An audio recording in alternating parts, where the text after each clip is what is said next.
Habari kutoka mashariki mwa nchi Jamhuri ya Kidemokrasia ya Kongo. Ndugu mpendwa msikilizaji na mtazamaji, tunawakaribisha katika taarifa hii habari ambayo tutaongelea matukio mbalimbali toka mashariki mwa nchi ya Jamhuri ya Kidemokrasia ya Kongo. Tuwakumbushe kama maeneo hayo yanaendelea kukumbwa na vita kati ya makundi ya waasi wa AFC M23 yakipambana na makundi ya wanamgambo wa Zalendo wanaoungwa mkono na jeshi la serikali. Karibu katika taarifa yetu ya habari ya muda huu tarehe 11 mwezi wa 3 mwaka 2026. Ndugu mpendwa msikilizaji na mtazamaji, acha tuanze na ripoti yetu ya habari. Tuongelee vita vinavyoendelea mashariki mwa nchi ya Jamhuri ya Kidemokrasia ya Kongo katika hatua kubwa ya kijeshi inayolenga kurejesha utulivu mashariki mwa nchi ya Jamhuri ya Kidemokrasia ya Kongo. Jeshi la serikali yani FARDC limefanikiwa kukomboa mji wa kimkakati wa Kazinga ulioko katika sekta ya Oso Banyungu wilayani Masisi mkoani Kivu Kaskazini. Mji huo ulikuwa mikononi mwa waasi wa AFC M23 kwa muda wa juma mbili zilizopita, kipindi ambacho kiligubikwa na hofu, mashambulizi na kuyumba kwa usalama katika mkoa wa Kivu Kaskazini. Operation hiyo ya kijeshi iliyopelekea kukombolewa kwa Kazinga inatajwa kuwa pigo kubwa kwa muungano wa waasi wa AFC yani Alliance Fleuve Congo na kundi au na washirika wao wa M23. Serikali ya Kinshasa pamoja na ripoti mbalimbali za kimataifa zinaendelea kusisitiza kuwa kundi hilo linaungwa mkono na nchi jirani ya Rwanda, tuma ambazo zimezua taharuki ya kidiplomasia katika ukanda wa maziwa makuu. Kuzingirwa na hatimaye kufungua mji wa Kazinga ni muhimu kwa sababu mbili kuu. Njia ya ugavi. Kazinga ni kitovu kinachounganisha maeneo mbalimbali ya sekta ya Oso Banyungu, hivyo kurejea kwake mikononi mwa serikali kunazuia wasi kusogea kuelekea maeneo mengine ya ndani.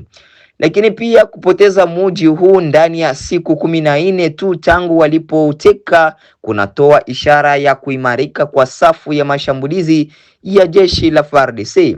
Licha ya ushindi huo wa kijeshi, hali ya kibinadamu katika eneo hilo imetajwa kuwa ya kusikitisha. Wakati waasi walipovamia Kazinga wiki mbili zilizopita, maelfu ya wakazi walazimika kutoroka nyumba zao na kukimbia mafichoni misituni. Ripoti kutoka kwa wanaharakati wa haki za kibinadamu na viongozi wa kijamii zinaashiria upungufu wa chakula na maji. Raia walioko misituni hawana ufikiaji wa mahitaji ya msingi, lakini pia magonjwa. Watoto na wazee wako katika hatari ya kukumbwa na magonjwa ya mlipuko kutokana na kulala kwenye baridi na mvua. Hofu ya mabaki ya vita. Ingawa mji umekombolewa, wengi bado wanaogopa kurejea kwa kuhofia mlipuko au mashambulizi ya kushtukiza. Ushindi wa kijeshi ni hatua ya kwanza, lakini ushindi wa kweli utapatikana pale raia watakapoweza kurejea majumbani kwao kwa usalama na kupata huduma za kimsingi, alisema mchambuzi mmoja wa masuala ya usalama mashariki mwa nchi ya Jamhuri ya Kidemokrasia ya Kongo. Hali katika wilaya ya Masisi inasalia kuwa mbaya. Jeshi la serikali imeimarisha doria katika viunga vya Kazinga ili kuzuia mashambulizi ya kulipiza kisasi. Wakati huo, mashirika ya kiraia yanatoa wito kwa serikali na mashirika ya kimataifa kupeleka misaada ya dharura kwa walioathirika na mapigano hayo. Kukombolewa kwa Kazinga ni hatua moja katika vita virefu vya Kivu Kaskazini ambako kila kijiji kinachokombolewa kinawakilisha hatua kuelekea amani ya kudumu, lakini pia kinadhihirisha gharama kubwa ya kibinadamu inayolipwa na raia wasiokuwa na hatia. Leo tunakuletea ripoti kuhusu hali ya usalama mashariki mwa nchi ya Jamhuri ya Kidemokrasia ya Kongo, hususan katika eneo la Kivu Kusini ambako mvutano wa kijeshi unaendelea kati ya jeshi la serikali na makundi ya waasi. Jeshi la Jamhuri ya Kidemokrasia ya Kongo linalojulikana kama FARDC limetangaza kuwa limefanikiwa kuangusha ndege mbili ndogo zisizo na rubani maarufu kama drones katika eneo la Mikenge lililopo Minembwe katika jimbo la Kivu Kusini. Tukio hilo limetokea mwishoni mwa wiki iliyopita wakati vikosi vya jeshi vilikuwa katika doria ya kawaida ya kulinda mipaka na anga ya nchi. Kwa mujibu wa taarifa rasmi ya kijeshi ya Kongo, drone hizo zinadaiwa kuwa zilitumiwa na jeshi la Rwanda pamoja na washirika wao wanaohusishwa na kundi la waasi wa M23 na muungano unaoitwa Alliance Fleuve Congo. Jeshi la Kongo limesema kuwa ndege hizo zilivunja anga ya nchi bila ruhusa, jambo ambalo linaelezwa kuwa ni kitendo cha uchokozi na ukiukwaji wa makubaliano ya amani yaliyotiwa saini hivi karibuni mjini Washington nchini Marekani kwa lengo la kupunguza mvutano katika eneo la Maziwa Makuu.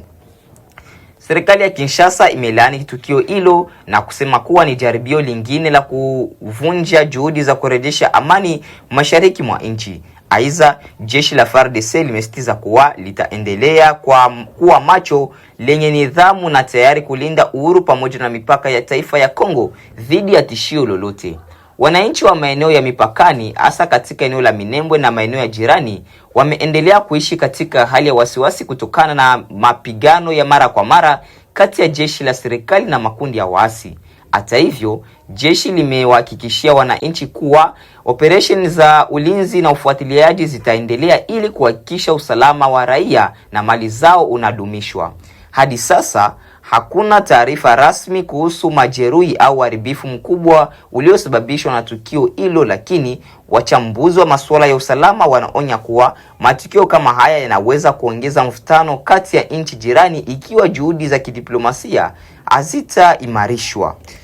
Leo tunawaletea taarifa kuhusu hali ya mvutano unaoendelea mashariki mwa nchi ya Jamhuri ya Kidemokrasia ya Kongo kufuatia malalamiko ya baadhi ya jamii kuhusu kutoshirikishwa katika mkutano wa viongozi wa kimila uliofanyika mjini Kinshasa. Baada ya jamii ya Babembe kulalamika kutengwa, sasa jamii ya Banyindu imejitokeza kupinga uamuzi wa kutoshirikishwa katika mkutano huo wa kitaifa wa machifu wa kimila.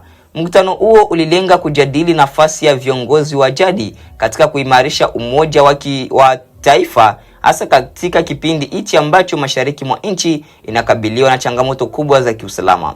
Jamii ya Banyindu imesema kuwa kutokualikwa kwao ni kukiuka usawa kati ya makabila na kunaweza kuathiri mshikamano wa wananchi katika maeneo ya Fizi, Uvira na Mwenga, ambako makundi ya wazalendo yanaendelea kupambana kulinda ardhi dhidi ya makundi ya waasi. Katika maeneo hayo, vikundi vinavyojulikana kama wazalendo vinatajwa kuwa ngumzo muhimu ya upinzani ya wananchi dhidi ya mashambulizi ya waasi. Wengi wa wapiganaji hao wanatoka katika jamii za wenyeji, jambo ambalo linafanya swala la kutoridhishwa kwa viongozi wao wa kimila kuonekana kama dharau kwa mchango wao katika kulinda taifa. Baadhi ya viongozi wa Babembe, wakiwemo wale wanaohusishwa na makundi ya wazalendo, wameonyesha kutoridhishwa kwao. Miongoni mwa waliotajwa mara nyingi ni General William Amuri Kutumba, ambaye amesemekana kuwa ni ushawishi mkubwa katika eneo la Fizi na maeneo ya jirani. Wafuasi wake wanaona kuwa kutokuwepo kwa wawakilishi wa jamii yao katika mkutano huo ni ishara ya kupuuzwa kwa watu wanaojitolea kulinda nchi. Kwa upande wao, wananchi wa Babembe wanasema kuwa hawapingi mkutano wa viongozi wa kimila, lakini wanataka haki ya usawa katika uwakilishi. Wamesema kuwa viongozi wa jadi wana nafasi kubwa katika kutuliza migogoro ya kikabila na kusaidia serikali kurejesha amani katika eneo la mashariki mwa nchi ya Jamhuri ya Kidemokrasia ya Kongo. Wachambuzi wa siasa wanaonya kuwa mkutano huu unaweza kuongeza mgawanyiko ikiwa haitashughulikiwa kwa busara. Wanasubiri serikali kuanzisha mazungumzo ya wazi na jamii zote ili kuepusha hali ambayo inaweza kudhoofisha mshikamano wa taifa, hasa wakati ambapo nchi bado inakabiliwa na changamoto za kiusalama. Hadi sasa mamlaka za mji wa Kinshasa hazijatoa tamko rasmi kuhusu malalamiko ya Banyindu na Babembe, lakini wananchi wanatarajia majibu yatakayorejesha imani na kuimarisha umoja wa kitaifa. Nani hapo ndipo tunapohitimisha habari zetu za muda huu kutoka mashariki mwa nchi ya Jamhuri ya Kidemokrasia ya Kongo. Ndugu mpendwa msikilizaji na mtazamaji, acha tuendelee kutosha shukrani zetu za dhati kwa wote wanaoendelea kuchagula Kongo News Swahili kama kituo chao chema na bora cha matangazo. Nia na mazungumzo yetu ni kuhakikisha tunakuletea habari sahihi tena za kuaminika, tena kwa muda muafaka. Congo Post News tunaendelea kuletea habari ambazo ziko sahihi tena za kuaminika toka maeneo mbalimbali na hususan katika eneo la shamba la mapambano. Jina langu ni Ite George Idi, nikiendelea kutangazia kupitia mtandao wetu wa YouTube. Kama ni mara yako ya kwanza kufuatilia habari kupitia Congo News Swahili, hakikisha unajiabone, una comment vile una partage, na mkiswahili nyingine banasema una subscribe, una like, una comment, pia una share ili habari iendelee kuwafikia walio wengi. Wala unaweza kutuandikia kwenye namba ambayo unaendelea kuiona hapo kwenye video, kwenye picha, na ukatupatia maoni yako, aiza mapendekezo yako baada ya kusikiliza habari zetu mwanzo hadi mwisho. Ndugu mpendwa msikilizaji na mtazamaji, basi tukutane katika taarifa ya habari za jioni ya leo tarehe 11 mwezi wa 3 mwaka 2026.